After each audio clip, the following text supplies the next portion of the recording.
বন্ধুরা সকালবেলা বললাম না দেরি হয়ে গেছে, তারপর দেখো রুটিগুলো বানিয়ে নেওয়া হয়েছিল। রুটিগুলো বানিয়ে নিয়েছি আর এদিকে দেখো তরকারি নিয়ে নিয়েছি।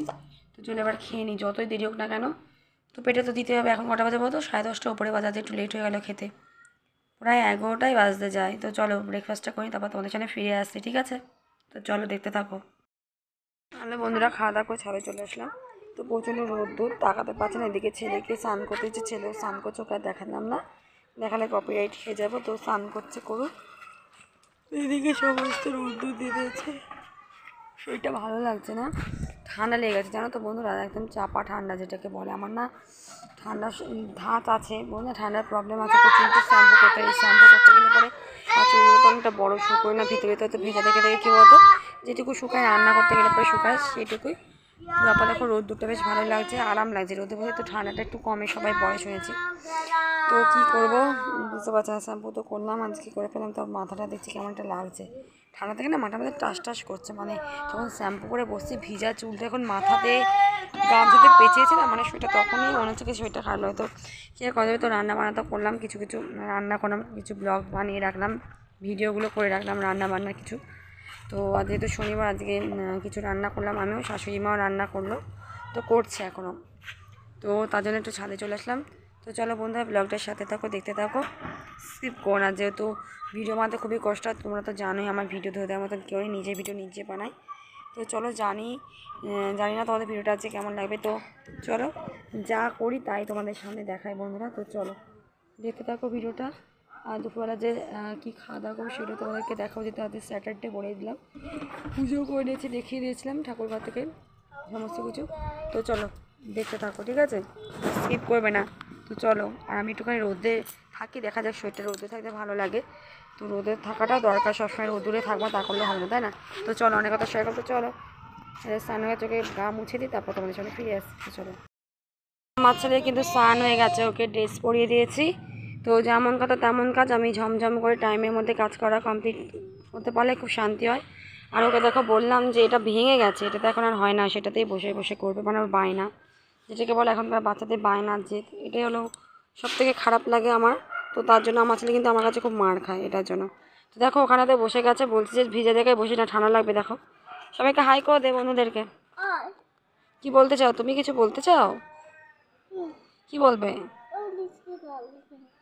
এখন রিক্সা গাড়ি করে আমি হচ্ছে যে নিচে যাও ক্রিম মাখবে, বলছে না একটু রোদে থাকি, সেই জন্য রোদ দুটো থাকছে। তা আমি যে শুকনো জায়গায় গিয়ে বসে খেল। তো দেখো কী করছে। তো চলো বাড়ি দেখো, এদিকে জামা প্যান্ট সব মেলে দিয়েছি, আর এদিকে রোদ্দুর আছে, এদিকে আমি কেচে নিয়েছি। আর এটা আমার ছেলে লাগিয়েছে, জানো তো, এই ট্যাপের মধ্যে লাগিয়েছে। তো আমি এখানে কেচে নিলাম, কেচে নিয়েছি বলে তাই জল দিতে হচ্ছে ছাদে। আর আমাদের ছাদে তো অনেকটা বড়ো, আর ছাদে দিয়ে পোষা। এদিকে দেখো বালাপোষ আর ব্ল্যাঙ্কেট রোদে দিয়ে দিয়েছি, তো ভালোই ঠান্ডা পড়েছে। তো চলো বন্ধুরা দেখতে থাকো। আর ওদিকে দেখো আমাদের দিকে কলের পাইপ বসছে, গঙ্গার জল যেটা আসবে দেখো, জুম করে দেখাচ্ছি, তোমরা দেখতে না।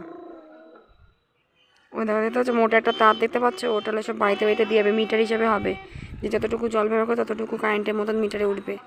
তো চলো আমাদের এখানে বসবে, বাড়ির সামনে নেওয়া হবে। তো চলো দেখতে থাকো সাথে থাকো। আর জলের এইটা মিটলে আমরাও বাঁচি, রাস্তাঘাট দেখো খুব বাজে অবস্থা হয়ে রয়েছে এখন অব্দি। চলো আমার ছেলে দেখে, এই সামনে যাবি না, ওদিকে চলে যাও।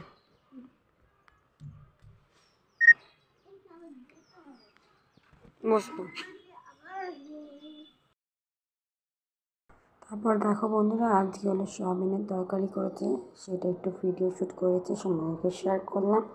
তো চলো রান্না করে যা যাক, আজকে দেখে নাও রান্না করে আমাদের কী রান্না আছে সেটা দেখে দেওয়া আছে। সিম্পল রান্না বান্না, নিরামিষ, যেহেতু পূর্ণিমা আছে। সয়াবিনের একটা তরকারি হয়েছে নিরামিষ, আর ভাত, যেটুকুই করা হয়েছে। তারপর কোথায় যাব সেটা দেখতে থাকো ভিডিওতে, ঠিক আছে? Hello guys, good evening. দেখো একটু সাজুগুজু করেছি, যাবো একটু একটা জেঠিমাদের বাড়িতে পুজো আছে, যেহেতু পূর্ণিমা।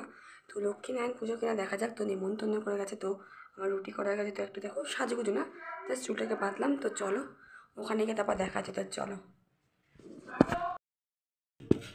তারপর দেখো যেমন কাজ তেমন কথা, চলে আসলাম ওই জেঠিমাদের বাড়িতে, শাশুড়ি মা আছে আর আমি গেটটা লাগিয়ে দিলাম।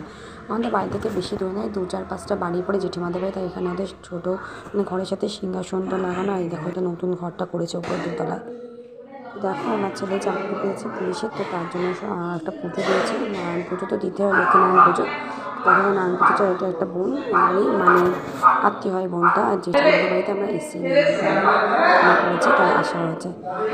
বেশ সুন্দর ছিল, তোমাদের একটু শেয়ার করলাম। তোমরা জানো আজকে ভিডিওটা কেমন লাগলো। লক্ষ্মীনারায়ণ পুজো পূর্ণিমাকে তো এইখান থেকে আমাদের দেখা বড় মা তোমাদের ওইটা ঠাকুর ঘর হবে, যেটা যে দেখলাম ওই নমস্কার ওটা ঠাকুর ভালোই বেশ বড় আছে। এখনো কিছু হয়নি কমপ্লিট, কিন্তু কালকে তো আমার তো বেশ ভালো লেগেছে এরকম বাড়িটারই বেশ দেখতে বেশ ভালো লাগছে। এটা আগে একতলা ছিল, তো এটা ছিল 4টে পার করেছে। তোমাদের সামনে একটু আমি আসলাম আর ঘরগুলোকে ঘুরিয়ে দেখাচ্ছি। তার একটা ভাগ্নে আছে, মানে ওই দাদাটা কোনো নাম দেওয়ারটা, মানে পাড়ারের দেওয়ারটা, যাদের বাড়িতে গেছি আর আমি একটা ছবি শ্যুট করেছি তোমাদেরকে শেয়ার করলাম। আর এই বাচ্চাটা মানে মামা বাড়িতে এসেছি, যাদের মামা বাড়িতে আমাকে বলছে তুমি হাই করো, লজ্জা পাচ্ছে, পালাচ্ছে, দেখো হাই করো, সুন্দর আসছে বাট লজ্জা পাচ্ছে। তো চলো লজ্জা পাচ্ছ, এতটুকু শেয়ার করলাম। তারপর বাড়ি এসে তোমাদের কারণে কিছু শেয়ার করলাম। সব নিয়ে যথারীতি বাড়িতে চলে আসলাম। বাড়িতে এসে এটা যেহেতু নারায়ণ পুজো, তো সিন্নি তো থাকবে আর সিন্নি খেতে খুব ভালো লাগে। তো চলো আজকে ভিডিওটা এখানে এন্ড করছি, টাটা বন্ধুরা।